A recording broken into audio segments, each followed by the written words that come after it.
തിരുവമ്പാടി വിമാനത്താവളത്തിന്റെ സാധ്യത പഠിക്കുന്നതുമായി ബന്ധപ്പെട്ട് സംസ്ഥാന സർക്കാർ കോഴിക്കോട്, മലപ്പുറം ജില്ലാ കളക്ടർമാർക്കും കരിപ്പൂർ എയർപോർട്ട് ഡയറക്ടർക്കും നൽകിയ നിർദ്ദേശമാണിത്. കരിപ്പൂർ വിമാനത്താവളത്തിൽ വലിയ വിമാനങ്ങൾ ഇറങ്ങാതായതോടെയാണ് തിരുവമ്പാടിയിൽ പുതിയ വിമാനത്താവളം എന്ന ആശയം ഉയർന്നത്.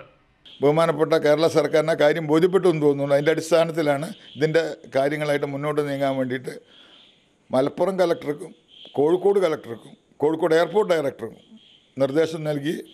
അതോടൊപ്പം തന്നെ പഞ്ചായത്തിന് റിപ്പോർട്ട് വരെ ആവശ്യപ്പെട്ടു. തിരുവമ്പാടി, കോടഞ്ചേരി ഗ്രാമപഞ്ചായത്തുകളിലും മുക്കം മുനിസിപ്പാലിറ്റിയിലുമായാണ് തിരുവമ്പാടി വിമാനത്താവളത്തിനായി നിർദ്ദേശിക്കപ്പെട്ട സ്ഥലം. കുടിയൊഴിപ്പിക്കലില്ലാതെ വിമാനത്താവളം യാഥാർത്ഥ്യമാക്കാമെന്ന വാദങ്ങളും തിരുവമ്പാടി വിമാനത്താവളത്തിനായി നിലകൊള്ളുന്നവർ മുഖ്യമന്ത്രിയെ അറിയിച്ചിട്ടുണ്ട്.